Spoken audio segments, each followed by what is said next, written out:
Yeah, we have talked about the so-called Ricardo model. Yeah, maybe the core of the argument why it is beneficial to work together, even if in absolute terms we would say that one person or one country can everything do better compared to the other country. Or also the same argument of comparative advantage is true in general as an argument why human mankind started to trade with each other and to share the work in the end. And yeah, this just relative argument of comparative advantage, which means that we are not defining costs in absolute ways, so that we are everything measuring within the same unit. In general, we need work, and therefore one general unit would be time, but it can of course also be euros. But if we take this relative argument, we use the term of opportunity costs. So if we are doing one thing, then we cannot do something else. And so we, in general, we always have alternatives. And then we bring these alternatives within a row. So the best we are doing, and second best, third best, and so on. And the costs are then defined as the benefit from not doing the second best opportunity. And in our little example, where we said we have two goods, A and B, then this means that if we are producing 1 unit of B, we cannot produce some amount, 1 unit of A, we cannot produce some amount of B. And this loss is then the opportunity cost of A and the other way around. And then you see that it is a different unit. We are measuring the production of 1 unit of B in not producing some amount of A. And please keep this in mind. I also gave you this anecdote of Paul Samuelson, maybe the most influential economist in the 19th, in the 20th century, Nobel laureate, and that he also pronounced the importance of this argument of comparative advantage. Yeah, then we went through some example, and the other one where we also introduced the production possibility frontier or the transformation curve. And then in general, we can argue also in the sense which you have learned in microeconomics that, and this I will repeat, if we have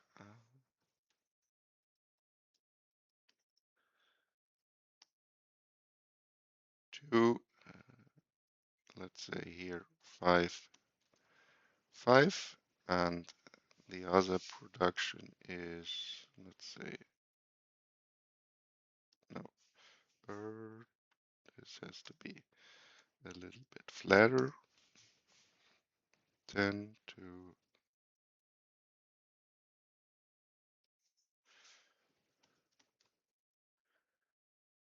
15, and we have A and B. And if we then want to construct the aggregated possibility frontier, then we ask at first how much can we produce at maximum of these two goods, and this would be 15 and 20. And then we ask, well, if we want to start with the production, oh, I think I should interchange this, because in general we write x2 or b and a on the vertical and the horizontal axis, that if we are at these maximum points, we can ask ourselves, well, with which or who of the producers, green or violet, should start from these extreme points with the production of the other good. Well, and then the argument is via opportunity cost comparative advantage. That guy should start who has to lose less starting with in producing with the first unit, and this would be in the production of B, the green guy, and this then would mean we are moving parallelly upward. The green curve, the flatter one, and if we are then at the maximum point of producing 15 units of A, then the violet guy has to start to produce. Well, it almost fits quite well. Or the other way around, when we are arguing that we are at the maximum point of producing A, this also, this we can skip, and the 5 also we do not need. That then the violet guy should start from this up extremal point. And let's also introduce this 5 and 15. Well, and then we could argue, well, we have here an exchange ratio of the two guys of 15 over 10, though we have 3 over 2 for the green guy.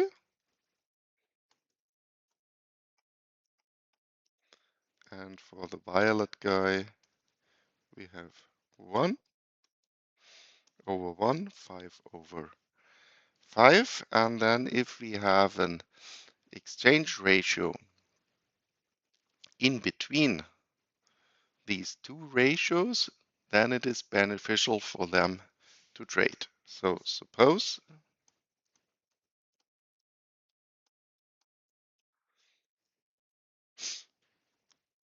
so to speak, world ratio is, let's say, not 3, but 4 over 3, then it is beneficial to trade. And in the end, I then made this, so to speak, modern argument. Well, if we have this ratio 3 over 2, let's introduce then in the income line.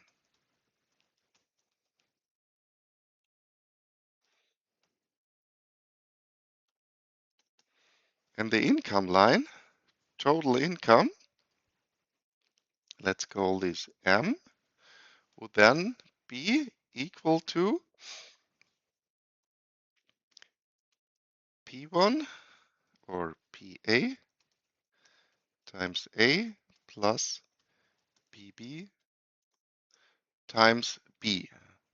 And we know that the price ratio would be 4 over 3. And this then would mean we obtain, and this you know from microeconomics, that we can solve this income line for B, and we obtain B equals M over PB minus PA over PB times A. And we have a ratio of this price level of 4 over 3. So one possible income line, depending on the amount of our total income or budget, as you have had it in microeconomics. Then let's say we have here the 3, and here we have the 4.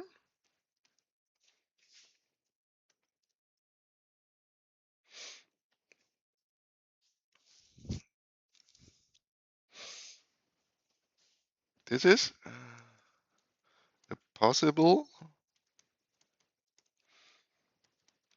income line or budget line.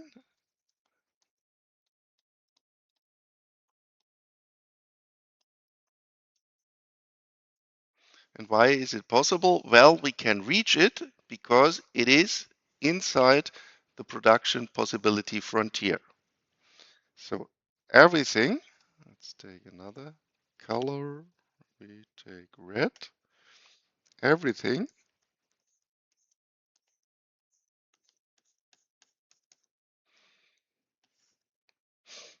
everything below the transformation curve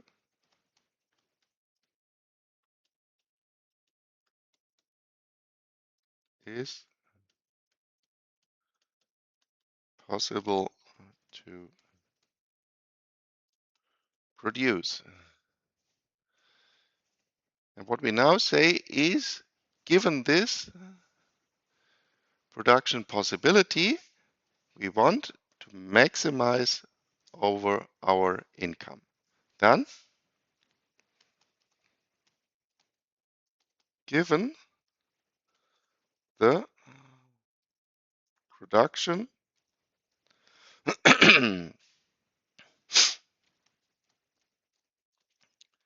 possibilities, maximize the income M. And what does this mean, maximizing this income? As you have learned in this in microeconomics, given you're in a budget line, maximizing utility means moving out your indifference curve as far as possible. We are doing the same here. We are moving outward the budget line as far as possible. And in microeconomics, you also have argued that the intersections here are just M over P B and M over PA, and then increasing M means just to move parallelly outward the budget or income line. Well, and what do we find?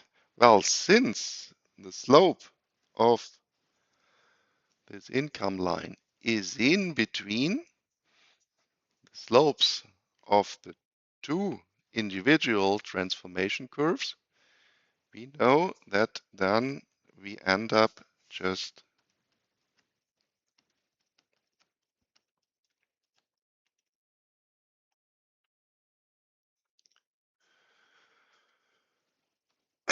this point where both guys are fully specialized. So this is then the maximum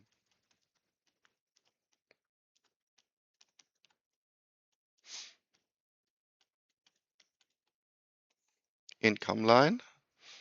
And yeah, since it is quite similar as we are arguing in macroeconomics, I call this then the modern argument, but the outcome is, of course, the same as in this traditional argument of comparative advantage.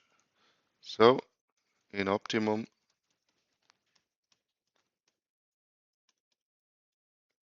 both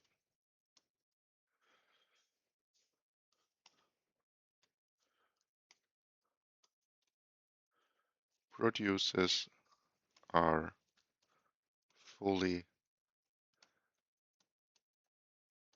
specialized due to their comparative advantage. Yeah.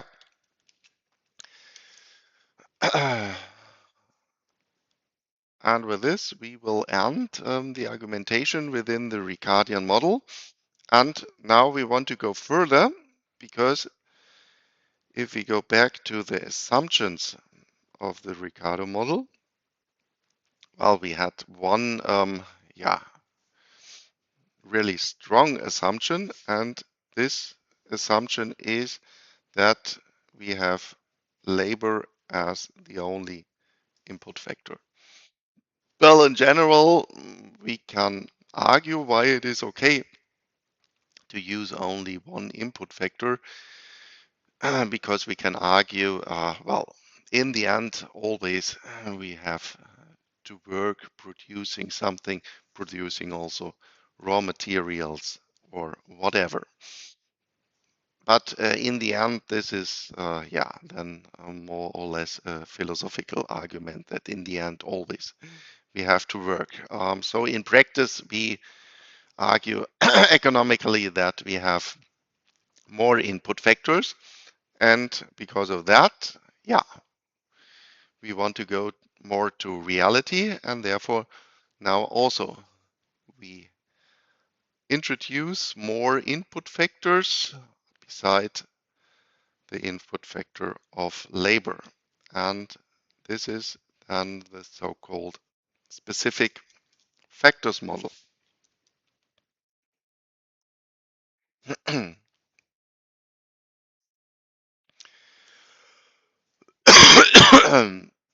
And then also, if we look at the international trade relations, especially nowadays, then there is, always also the argumentation within some country, within some regions. Well, if you open the borders, then this will harm our sector, because then cheaper products from abroad will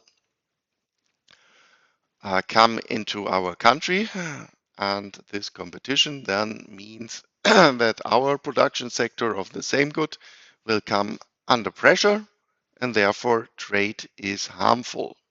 And this is in general what we see. Of course, international trade changes the income distribution within a country.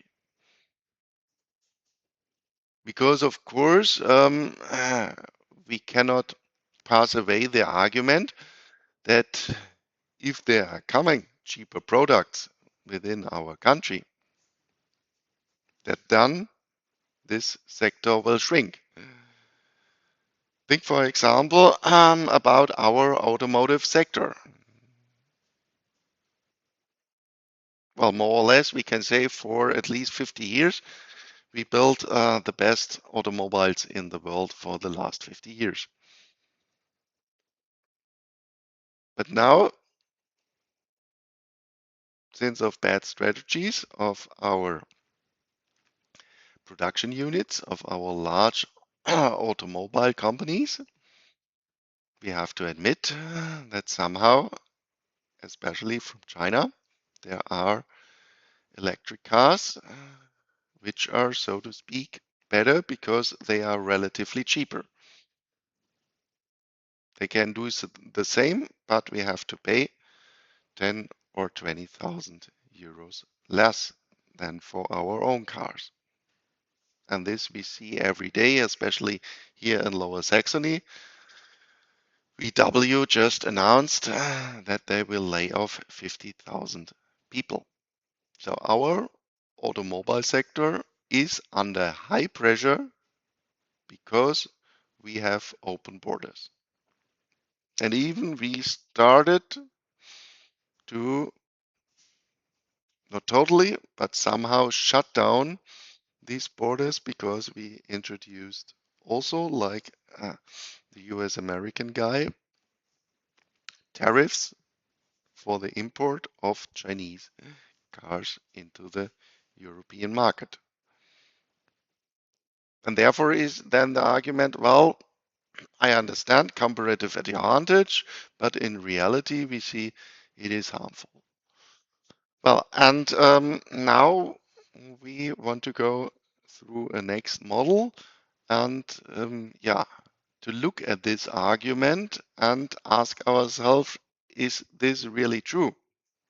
That this obvious argument, cheaper products in the same sector, will be harmful for this sector in our country.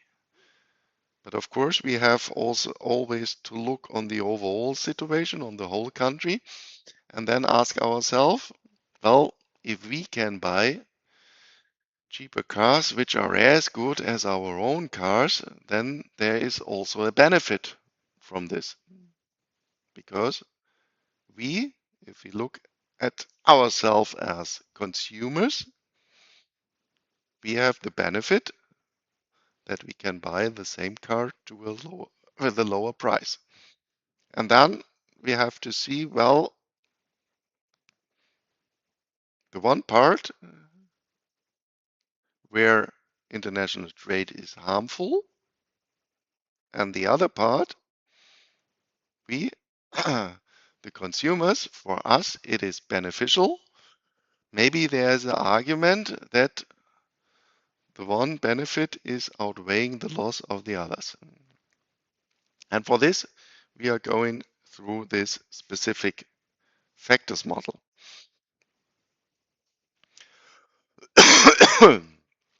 Again, we think of two countries, and again, we have two goods. We call them G and M.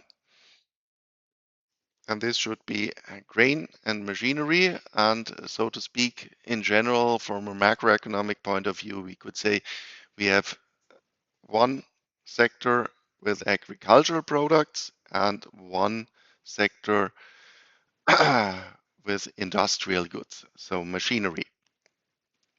But now we have not only one input factor, but we have other input factors, and these input factors should be specific. And these input factors should be in general capital. And what is meant by the argument that capital is specific, this means, and remember, in the Ricardo model, we just said every worker can just change from one sector to the other. And now we argue we have especially capital which cannot be just moved from one sector to the other.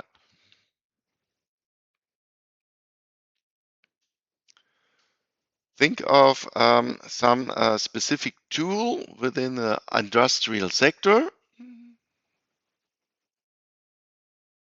which cannot be used in the agricultural sector. Or you can also think of highly specified workers. actually think of yourself. You're sitting in front of your computer, of your laptop, learning something in economics. And in the end, when you have graduated, you will be specialized. Maybe then you can work in a consulting firm. Some other guy who has learned in the agriculture sector, he or she, for these persons, it would not be possible to work within a consulting firm. On the other hand, I don't know what your abilities are, but you haven't learned to be outside and to work in the agricultural sector. So also you cannot directly start to work there. Well, and there also we can argue, well, if we look at specific capital, that okay, we can sell the capital stock of one sector, then we have money, and then we can invest this money buying the capital needed in the other sector here in the agricultural sector. This is of course true, but if we follow this argument, we have to admit, well, within this process, selling and then buying, investing, there we have transaction costs. And also we can say, well, this takes time.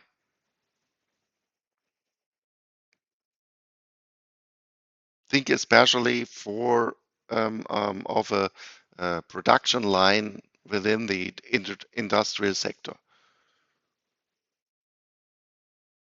To sell a production line is not very easy to get out of this money and then investing in the agricultural sector. So the argumentation that we have specific factors, this is then that this model is, so to speak, a short run or medium term.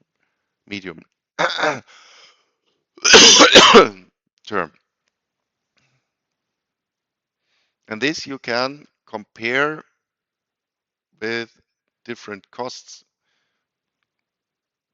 Compare this with different cost concepts. And which cost concepts do I mean?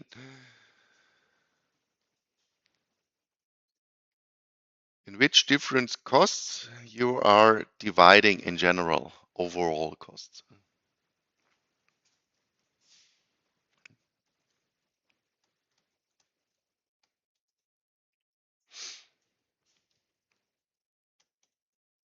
Overall costs are the sum of, and this you have learned in many other lectures.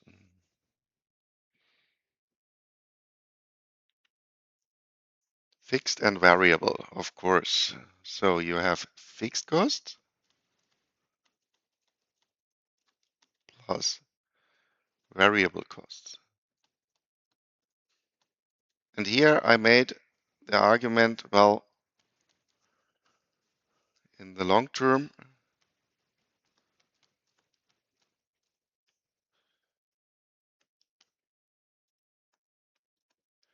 we do not have specific factors since we can sell the capital, the specific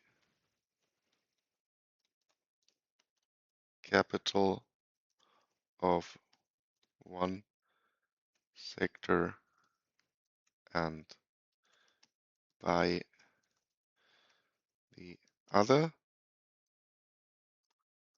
specific factor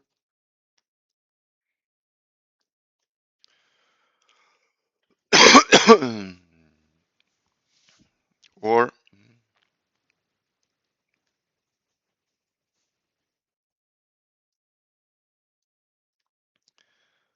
um,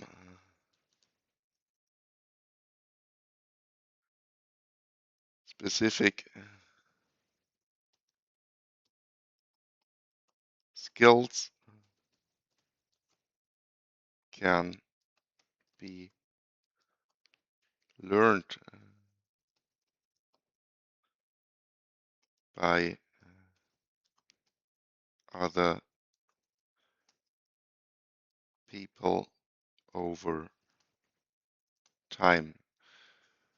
And what is the argument in the long term of for fixed and variable costs? What happens to these costs if we are going to the long term?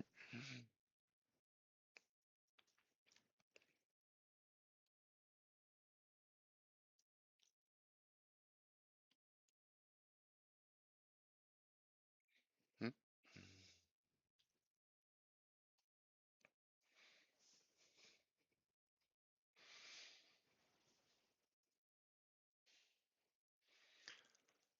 I know that you have talked about this in other lectures. What happens to the division of fixed and variable costs? Variable costs disappear? Really?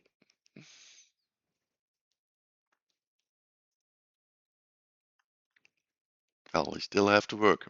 You still have to wake up in the morning and start working also within 10 years.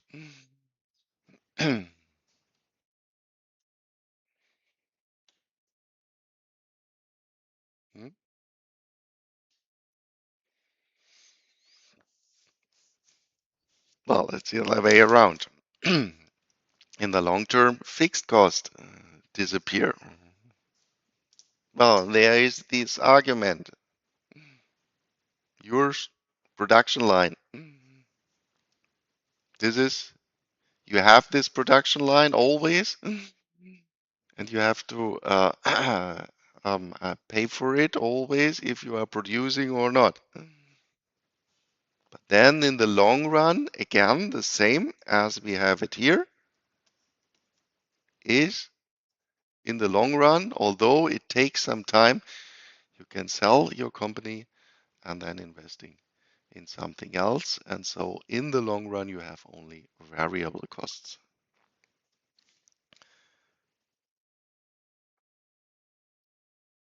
The same is true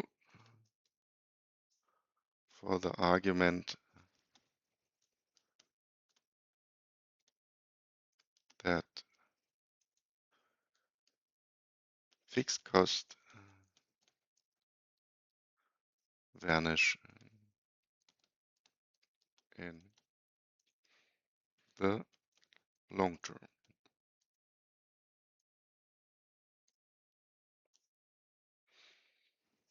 Yeah, is this understood? Well, I think this about this you are always talking in almost every introductory course. Okay, so in order to use the argumentation of the Ricardian model, we now, although of course we have also specific labor input, high-skilled workers, as I said it here, now to set up our model quite easy, we assume that we have only specific capital inputs and that still labor is used in both sectors and that again labor is still totally flexible between the two sectors. And in general, we can also argue that we find this in practice and especially for low skilled labor. especially this is especially true for low skilled labor. And we should have an inelastic labor supply. So always every worker is working and the overall amount should be L bar. And this then splits into the two sectors, the agricultural and the industrial sector. And this labor supply should, of course, be constant. And we cannot move the capital of the agricultural sector into the industrial sector and vice versa. Okay, then let's start. Now we have to specify our production, and for this we just use the so-called neoclassical production function, and about this function we have already talked within the macroeconomics course, and I think you have also talked about these production function in other courses. Well, in general, we assume that we have positive but decreasing marginal products. What the argumentation behind this? Well, it just means the more input, the more output. But if we are at a high production level, then the next unit of input gives us less additional output compared to a situation where we have a lower production level. And this then in the end means that we have this right banded function. So starting from a low production level, let's say here from 5 to 6 workers within my sector, this would be delta y1. And if we have a high production level, let's say this is 10, maybe 25 to 26, then of course the 26 person also gives us more output, but the additional output delta y2 is less than the additional output of the 6 workers. So delta y2 is smaller than delta y1. This is the argumentation of positive but decreasing marginal products. And also we make the assumption of constant returns to scale. And again, why we are using constant returns to scale, again, we look at fully competitive markets. This means fully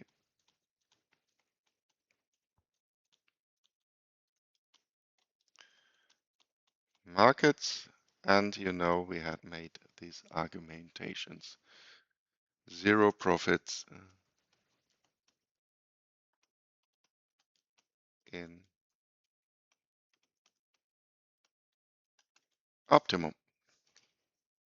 Okay, and now let's see how now the interaction between the two sectors is. Because again, we have this overall constant labor input. This is split into the two sectors. So producing one unit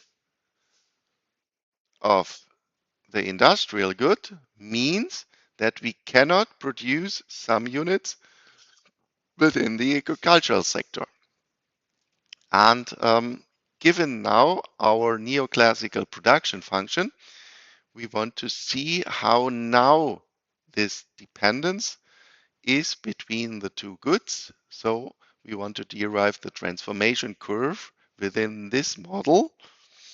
Remember, within the Ricardian model, we had just this straight line.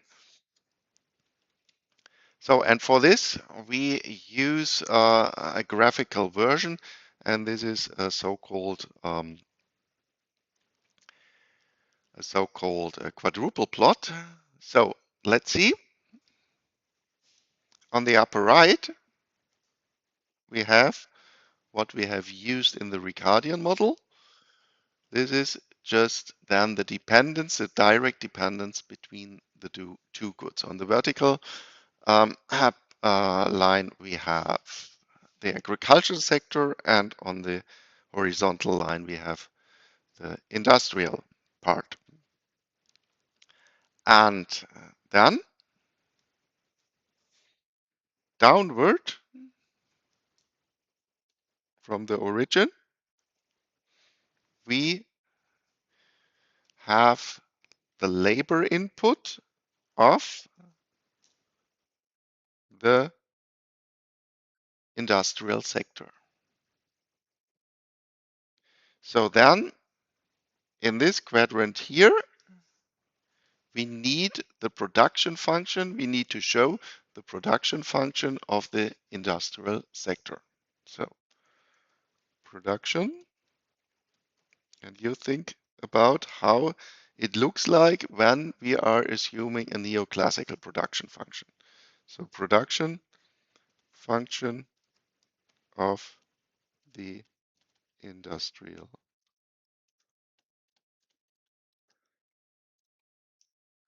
sector.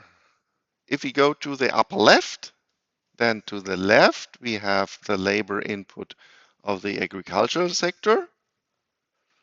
On the vertical, again, the produced units, and here then we have to show the production function of the agricultural sector.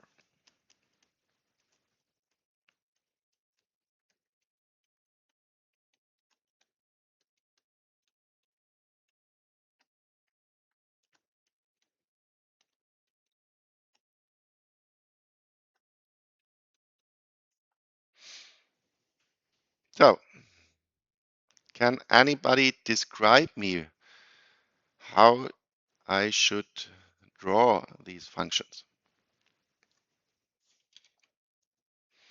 Remember, when we had the overall neoclassical synthesis in macroeconomics, we had some similar. There, in the end of this lecture, we also had a quadruple plot. So think of if this is the production function, and in both sectors we produce in a similar way. Well, it is not the same production function, but in both sectors we have the same shape. How do they look like then? Think of this one. Y and L, and it looks like this. Can you describe it for me, how I shall draw this?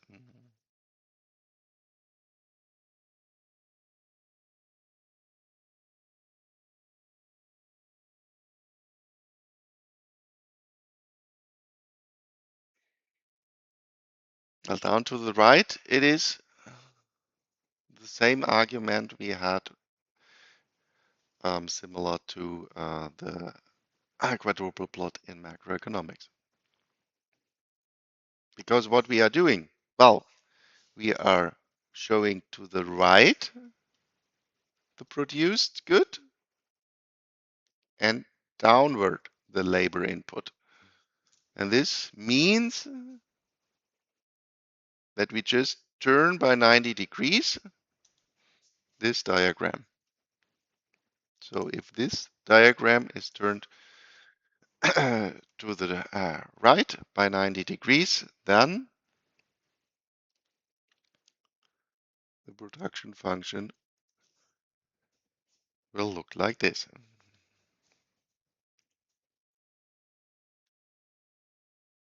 And what do we have to do when we are going to the agricultural sector.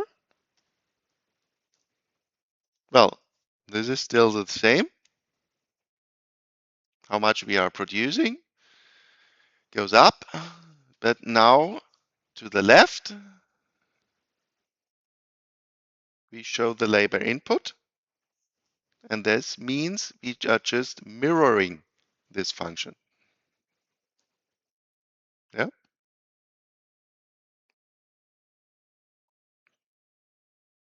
We have a symmetry with an axis of the vertical line. So then, oops, this would look like this. So this is G of LG, and this is M of LM. Well, and then we go to the left diagram. We have labor input in the industrial sector downwards, and to the left, the labor input of the agricultural sector. Well, then we can say, okay, if everybody is working in the industrial sector, so L bar, how much can we produce then? Oops. Let's put this. This should be then somewhere here. Well, then we have to go to the production function, and this would mean the maximum amount we can produce of machinery is this one. And the same argument, if everybody would work within the agricultural sector, we would be here. Also, let's go to the production function of the agricultural sector. To the right, this is G max, and this would be M max. Well, and now, of course, the interesting thing is how does the interchanging the labor input within these two sectors, what does this mean for the split of the production of the two goods? Well, and then let's say the first worker changes from the industrial sector to the agricultural sector. So going down one means one person less in the industrial sector means one additional person in the agricultural sector, so one to the right. And this argument we can follow up, the second, the third, and so on. And this would mean the split of the workers between the two sectors is within this diagram just represented by a straight line with slope -1 and oops, the intersections of L bar at the labor lines. Okay? Split between of the workers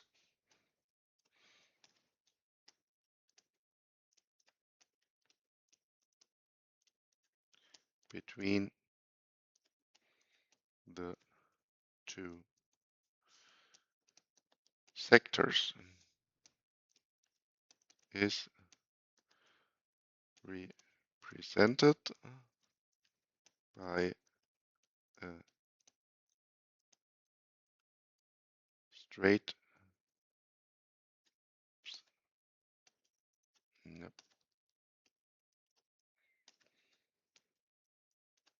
line with slope minus 1. Well, and every point on this line represents one split. This, this, this, and so on. So also, these are always the same concepts. This is, so to speak, the budget line within the labor market. This is our restriction. We assume that always we have full employment, always an amount of L bar of people is employed, and then on this line we find every efficient split of the number of workers for the two sectors. Well, and then we just can say this point means that many people are working in the industrial sector. How much can they produce of machinery? Well, we are just going back to our production function. And now we already see the assumption of positive but decreasing marginal products. Since here we are coming from the maximum amount of labor input within the industrial sector, we start from a very high production level. So the movement of the first workers within, into the other sector means that the production within this sector decreases only slightly, because we are already at this high production level. So then we are at this point, but now we are starting to produce within the agricultural sector. These are the people working in the agricultural sector. We are coming from the zero production and now positive but decreasing marginal products means there the initialized production will really pump up the production. So the first workers are highly efficient, they really push production. So this would be then the amount of G, and the second production possibility would be then roughly at this point. And here you see the additional units in the agriculture are much larger than the reduction within the industrial sector. Or coming from the other side, from a high level in the agricultural sector, means a small reduction here, but a large increase in the industrial sector. So we are then here, and this would mean this would also a possible production point, splitting the labor into the two sectors. Well, and then in general, we can go further on with this argument. And in the end, this then means that we have a right banded concave production possibility frontier.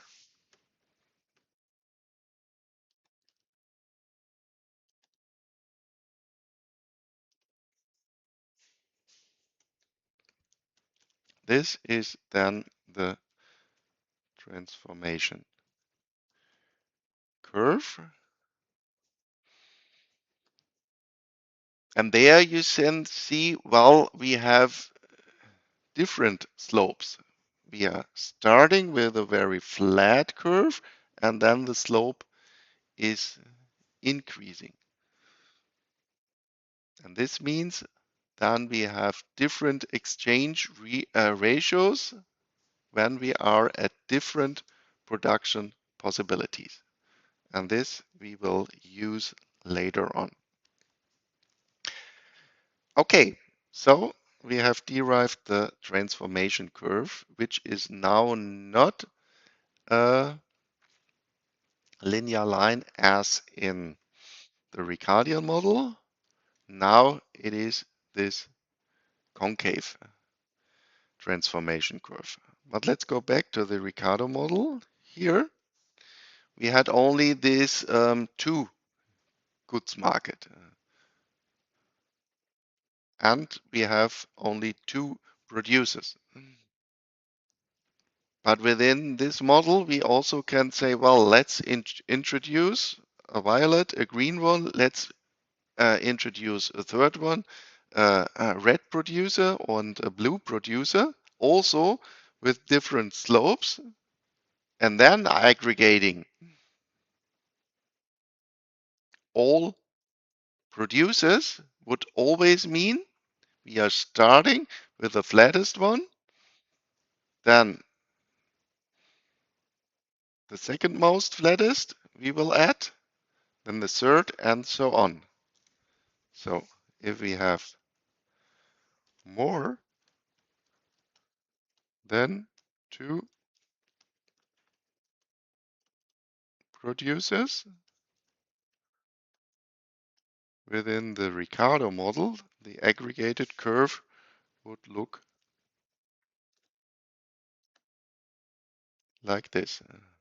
So here we have also an argument from this multi-country Ricardo model, where we end up also with this concave transformation curve. And this you will find quite often, that mostly in general we are assuming these concave form of the transformation curve, because there are quite a lot arguments. Well, we can also think of situations or assumptions where we do not have this form, but in general, we have good arguments to assume a concave transformation curve. So let's go further. We have assumed the marginal product of labor, and we have assumed the neoclassical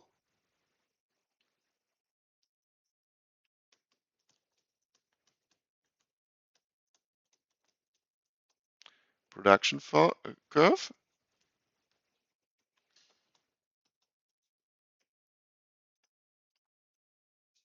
And this neoclassical production function, y of L, means that the marginal, oh, this should be marginal, an M here.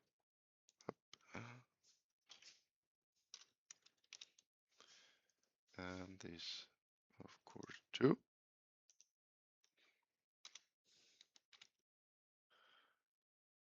And here also an M.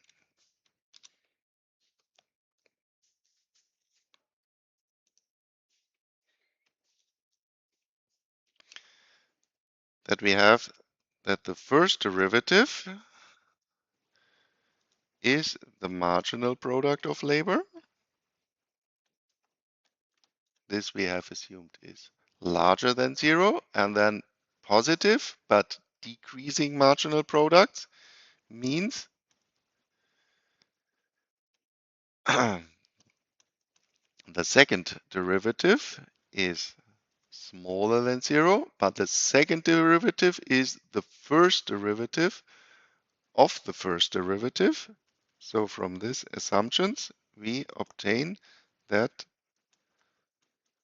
the marginal product of labor, still depending on labor, and the first derivative of this function is just the second derivative of the production function, and this is smaller than 0, lower than 0, and therefore we know that we have, for the marginal product of labor, a, a positive but decreasing function. So MPL is a positive decreasing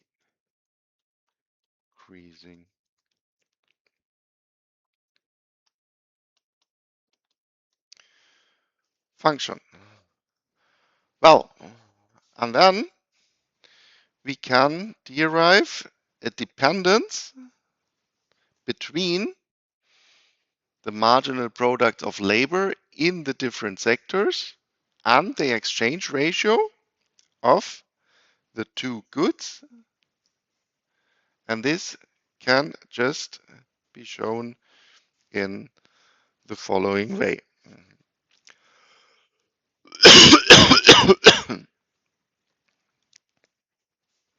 We have G of LG, and we have M of LM.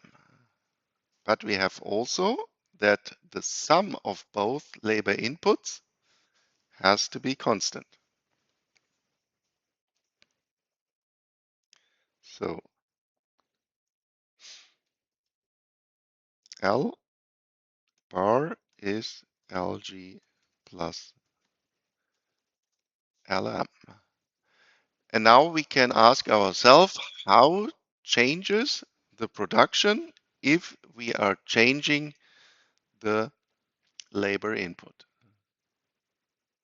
So the change of the amount of agricultural goods, dg of LG,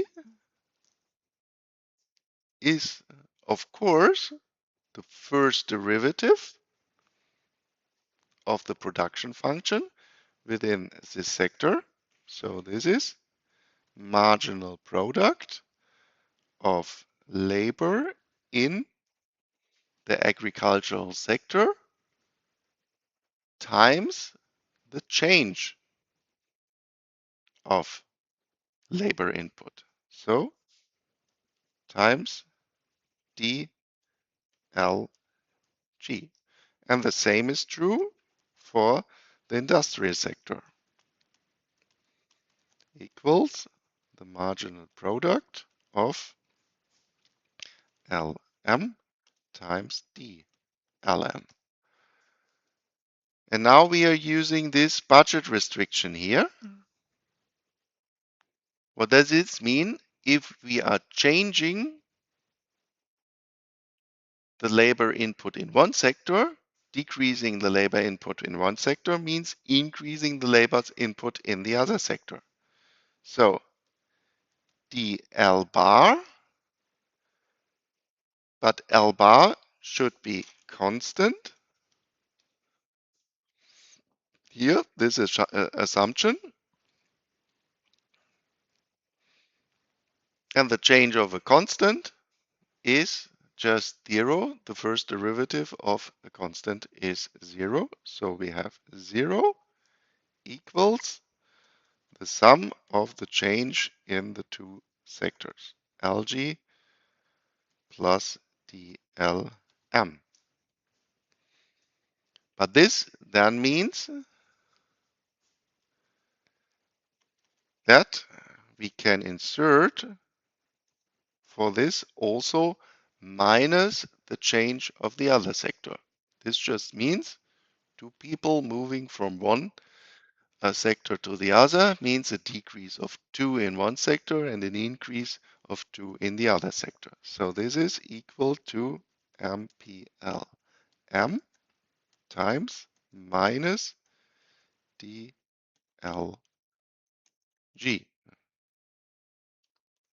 dm of LM. Well, and now we just divide these two equations by each other, and in the end we just obtain dg over dm equals minus the ratio of the marginal products. Well, and this is nothing else than the slope of the transformation curve. Transformation curve was G and M, this one, and this is just then. So this is represented by a function G of M, and this means the first derivative of this function representing the transformation curve can also be written as the change of G over the change of dm. So the slope of the transformation curve equals the ratio of the absolute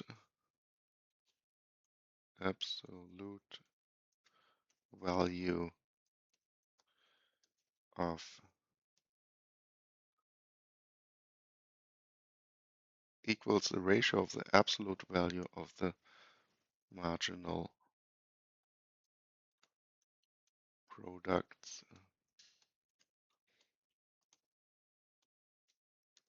of labor.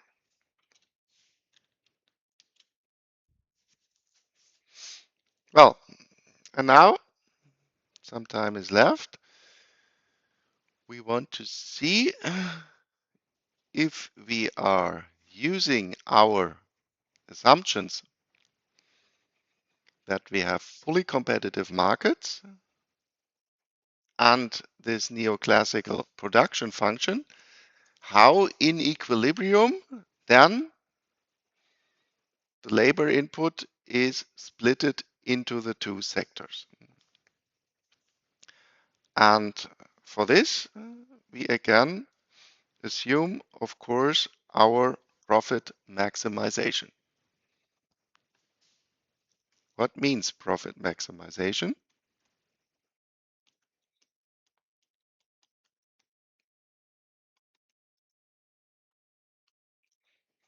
What is profit? Is just price. Let's use the agricultural sector, price in the agricultural sector times our um, production function, G of LG,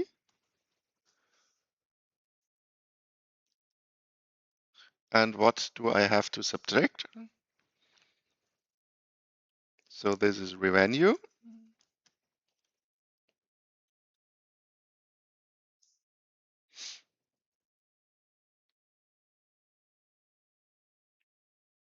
What is profits?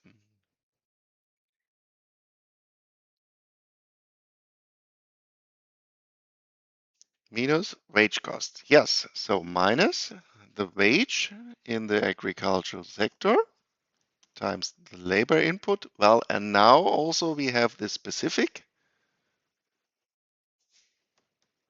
So minus, and the price of capital in general we call the interest rate. So R times kg. But this is specific, therefore we can treat this as a constant. So what we then have here is that this would be our variable costs and this would be our fixed costs.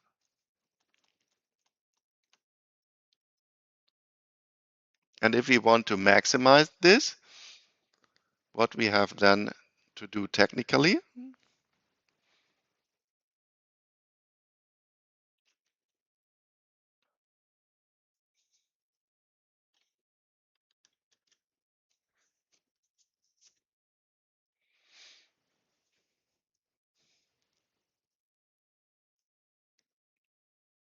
yes, the fixed cost will vanish, but why? What are we doing technically when we are doing profit maximization?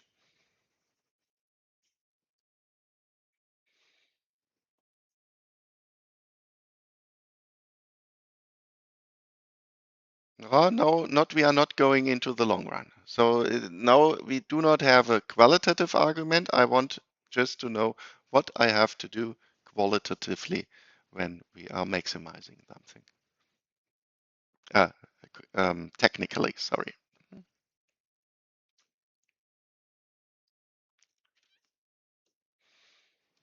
You had even a whole lecture about this. You have hopefully learned only all these technical things. Which lecture do I mean?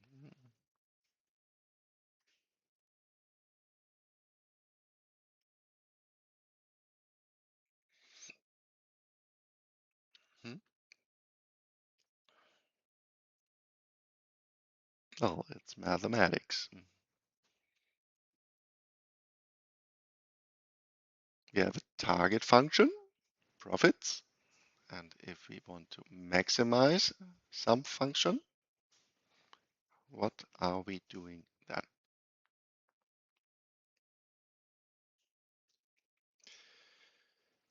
Well, you are in your fourth, fifth semester. Yes, of course. Taking the first derivative, the other ones, you do not want to participate within a lecture, then I can also just sit at home and producing some videos and you look at these videos, or and I meet with your fellow student privately,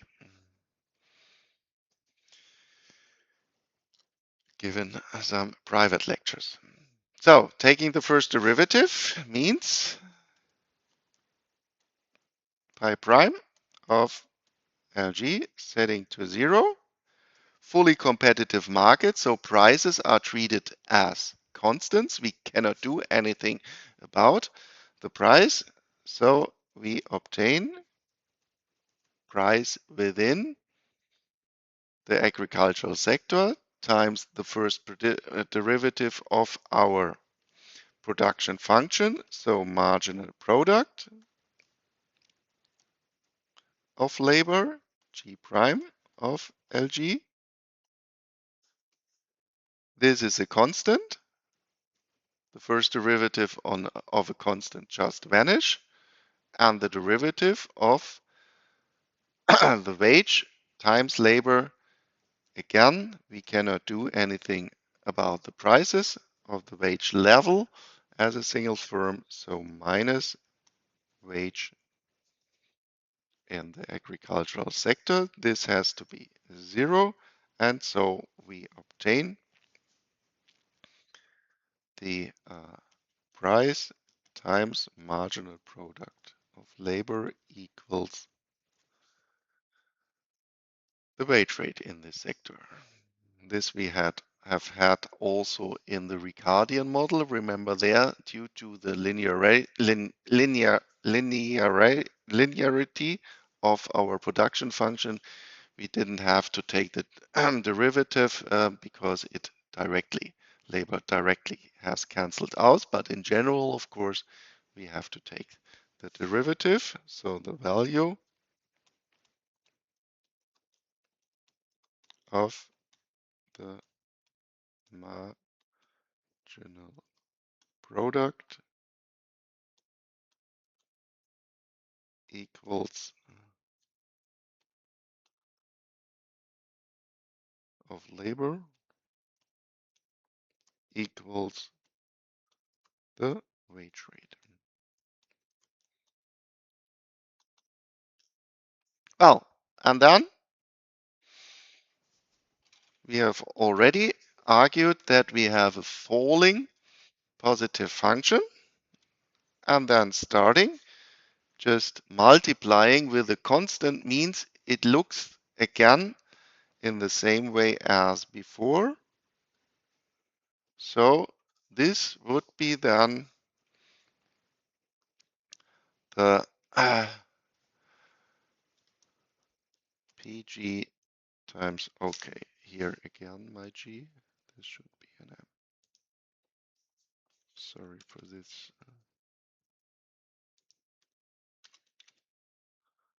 And here also. Oops.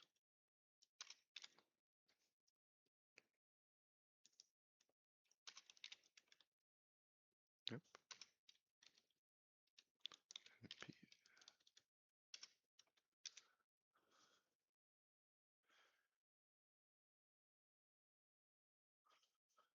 And now give me some minute, then we are done for today. We have a total labor amount. So similar to our quadruple plot for the derivative for the derivation of the transformation curve. Now we also say, well, everybody could work within the industrial sector or everybody, and then we are at this point in the agricultural sector. So we again mirroring, so to speak, our picture, and then for the industrial sector, MPLG, we would just start from this side,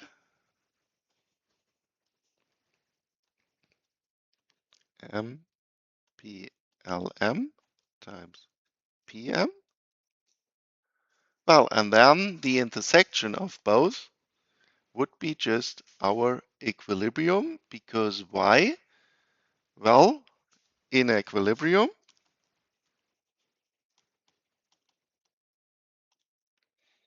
both wage rates has to be equal, since labor is totally flexible. So if in one sector, the same argument as in the Ricardian model, if in one sector we have a higher wage rate, then everybody is moving to this one. So in equilibrium, both have to be the same, and this would be then just the intersection of these two curves. So this would be then the equilibrium wage rate.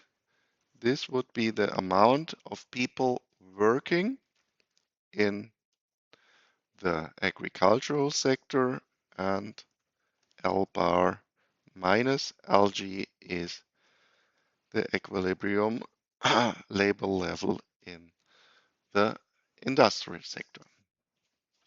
Okay, that's it, and we will then finish the model tomorrow. Thank you very much.